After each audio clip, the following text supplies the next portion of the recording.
Hello दोस्तों, नमस्कार। Welcome back to curious Sharif for the daily dose of Indian football.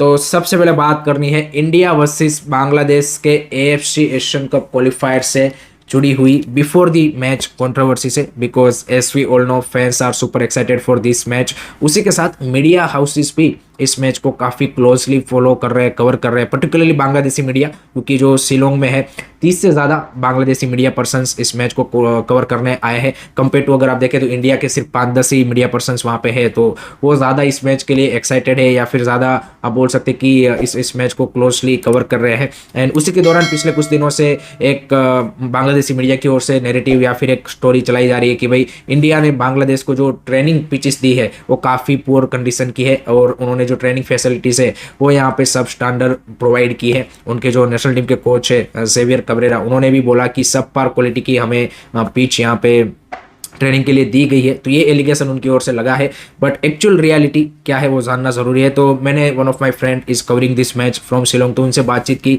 And उन्होंने भी वहाँ पे एएफएफ, मेघालय एफए और उन सब में यहाँ पे जब आप बोल सकते हैं कि लोगों से पूछा, तो रियलिटी ये है कि भाई एज पर दी एएफसी फीफा नॉर्म्स आपकी जो अवे टीम होती है वो मैच के 2-3 दिन पहले यहाँ पे आती है, एंड देन आपका जो पूरा शेड्यूल है वो रहता है। लेकिन बांग्लादेश 2 दिन अर्ली आ गई, उनको आना था 22-23 तारीख को, लेकिन वो वहाँ पे पहुंच गए थे शिलोंग 20 तारीख को। And as we all know कि भाई Shillong is not a that big city, it's a hill city, and वहाँ पे भाई जो बाकी ट्रेनिंग फैसिलिटीज है वो कोई उतनी आपको वर्ल्ड क्लास लेवल की नहीं मिलेगी।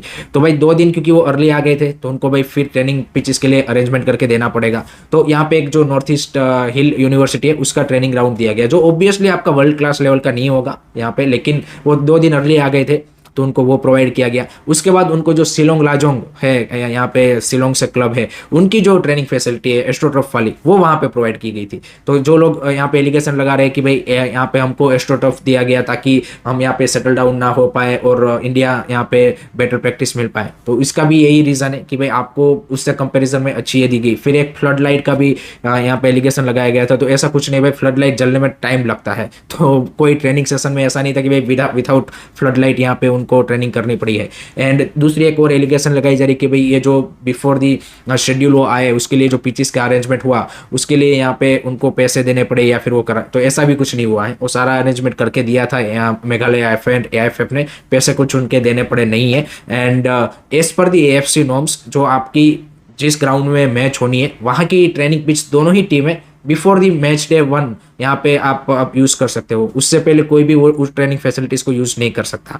तो ये पूरी रियलिटी है। एंड आई थिंक इसमें कहीं पे ये बोलना कि भाई मेघालय एएफए या फिर एएफएफ ने जानबूझ के किया है या फिर इस तरह की चीज़ें है, तो आई थिंक वो बिल्कुल गलत होगा। यहाँ पे बांग्लादेश की ओर से नो डाउट ये नेरेटिव चलाया जा रहा है, but this is the actual reality. तो इसमें हम यहाँ पे यू कांट से कि भाई हमने ये यहाँ पे एएफएफ की ओर से मिसमैनेजमेंट देखने को मिल रहा है। So this is the whole reality regarding the जो ये कंसर्न जताया जा रहा है या फिर बोला जा रहा है कि भाई बांग्लादेश को यहाँ पे better pitches and training facilities नहीं प्रोवाइड की गई है। लेट मी नो गाइस, आपका क्या थॉट्स है इसके बारे में, कमेंट सेक्शन में जरूर बताइए।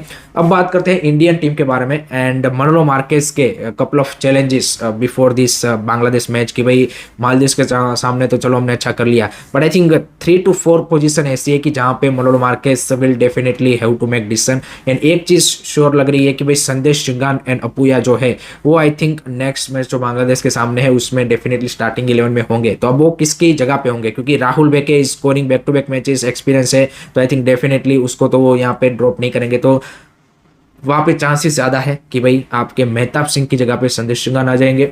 मिडफील्ड में अब देखना होगा, आयुष देव छेत्री ने भी अच्छा खेला है अपने डेब्यू मैच में, सुरेश वांगजाम भी यहाँ पे ओवरऑल अच्छे दिखे थे, बट थोड़ा सा यहाँ पे कपल ऑफ आप बोल सकते हैं कि could have done better Maldives के सामने। सो अपूया को किसकी जगह पे लाया जाता है वो एक इंटरेस्टिंग डिसीजन होगा। फिर सुभाशिष बोस का भी जो डिसीजन है लेफ्ट बैक पे, आई थिंक वहाँ पे भी ही नीड टू टेक डिसीजन कि भाई क्या वो एक्सपीरियंस प्लेयर के साथ जाए या फिर रोशन को मौका दे या फिर इवन अभिषेक। सो आई थिंक वो एक इंटरेस्टिंग होगा। देन अटैकिंग मिडफील्डर में क्योंकि ब्रेंडन इंजर्ड है तो उसकी जगह पे कौन खेलेगा, फारूक चौधरी, ब्राइसन, मैकाटन या फिर even Naorem Mahesh who can play that role. So 4 option आपके वहाँ पे है। राइट विंग में क्या नोरेम को ही कंटिन्यू किया जाएगा या फिर वहाँ पे चेंजेस किए जाएंगे, तो ये 4-5 ऐसी पोजीशन है कि जहाँ पे I think Manolo Marquez has to make a call. And I think वो चेंजेस भी आपको स्टार्टिंग 11 में वो 4-5 चेंजेस आप एक्सपेक्ट कर सकते हो। So let me know guys, आपके अकॉर्डिंग ये जो 4-5 पोजीशन है उसमें आपको क्या लगता है कि कौन कौन से प्लेयरों को स्टार्ट करना चाहिए। कमेंट सेक्शन में जरूर बताइए। नेक्स्ट उसके बाद बात करनी है आई लीग कंट्रोवर्सी के बारे में। कल खेले गए मैच में between Churchill brother and Sreenidi Deccan, जो कि 1-1 से ड्रॉ रहा, and it was a really crucial match for Churchill brother in terms of the title race wise, क्योंकि उनके पास अपॉर्चुनिटी थी कि जो सेकंड एंड थर्ड प्लेस है रियल कश्मीर एंड इंटरकाशी, उनसे एक एडवांटेज बनाने की, एक पॉइंट यहाँ पे गैप बनाने की, बट अनफॉर्चुनेटली वो मैच 1-1 से ड्रॉ रहा एंड कंट्रोवर्सी हुई इंजरी टाइम में।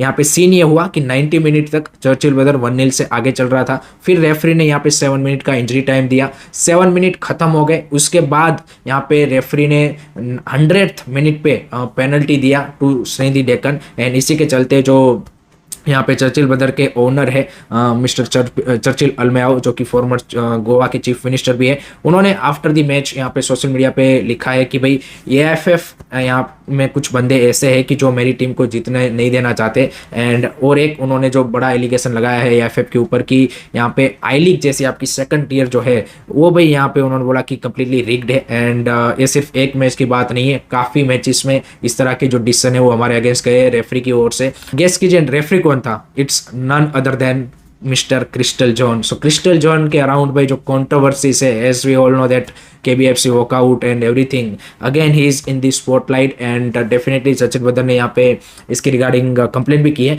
बट जो मैंने मैच देखा यहाँ पे दैट लास्ट पोर्शन, उसमें अगर आप देखें तो भाई जो 7 मिनट उन्होंने दिए थे उसमें यहाँ पे डेफिनेटली एक आई थिंक कीपर की इंजरी के चलते टाइम वेस्ट हुआ, एक मिडफील्डर की इंजरी के चलते टाइम वेस्ट हुआ, फिर free kick, goal kick, and यहाँ पे थ्रो इन में भी चर्चिल ब्रदर के प्लेयरों ने टाइम वेस्ट किया। तो वो जो एक्स्ट्रा 2 मिनट थे वो चलो उस में समझ में आते हैं। अब पेनल्टी में चर्चिल ब्रदर ये बोल रहा है कि भाई वो ऑफ साइड था, वो यहाँ पे डाउट वाला चीज था, बट अगर आप वो फाउल देखे तो फाउल के हिसाब से वो पेनल्टी बनता था। सो पर्टिकुलरली अगर इस इंसिडेंट की बात करें तो आई थिंक मे बी अगर वो ऑफ साइड है देन वो यहाँ पे चीज़ वो सही नहीं है। बाकी यहाँ पे डेफिनेटली यहाँ पे एएफएफ की जो फिर डिसिप्लिन कमेटी है they need to look into it. And दूसरी चीज़ जो आई लीग के रिगार्डिंग, ये सिर्फ ऐसा नहीं कि भाई ये अभी की एलिगेशन है, हमने देखा है कि भाई दिल्ली एफसी के ओनर जो है रंजीत बजाज, उन्होंने भी काफ़ी बार एलिगेशन लगाए हैं। There are so many matches in the league की जहाँ पे we have seen multiple 2, 3, 4 red cards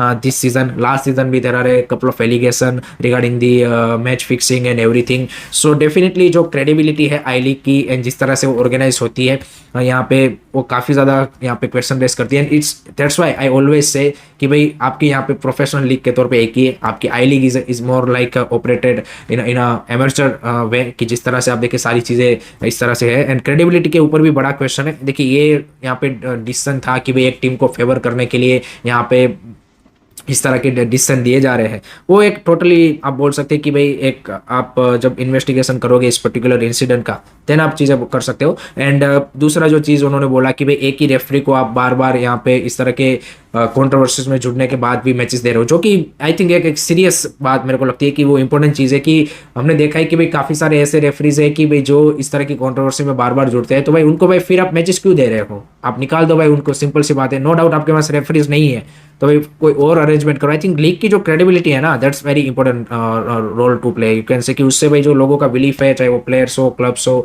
owners हो या फिर इवन फैंस हो, वो हमने देखा आईएसएल में भी इस बार काफ़ी सारे ऐसे इंसिडेंट हुए कि जिससे भाई फैंस का जो यहाँ पे ट्रस्ट है वो चला जाता है। So lot of controversies involve around this I league and everything, and I think AFF is again into the spotlight. So let's see आगे क्या होता है। आपकी क्या थॉट्स है बता दीजिएगा कमेंट में।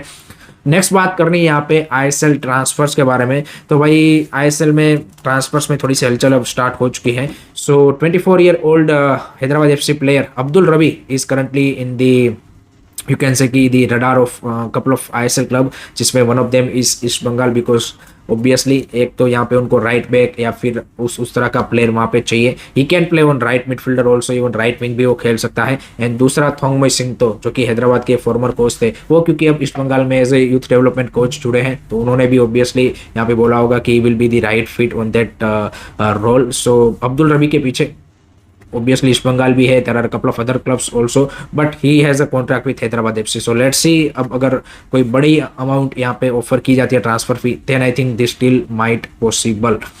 लास्ट में बात करते हैं वुमेन्स फुटबॉल के बारे में, बिकॉज मेंस की तो हम बात कर ही रहे हैं, बट वुमेन्स फुटबॉल के लिए भी अभी 31 मार्च से 8 अप्रैल के बीच में इंटरनेशनल फीफा विंडो है, लेकिन अनफॉर्चुनेटली इंडियन वुमेन्स टीम कोई मैच नहीं खेलने वाली। बाकी कंट्रीज के यहाँ पे जो वुमेन्स टीम है उस विंडो में मैच खेल रहे हैं। It's because of AIFF sports scheduling. हमारी यहाँ पे IWL अभी चल रही है, सो उस फीफा इंटरनेशनल विंडो में भी IWL चलेगी।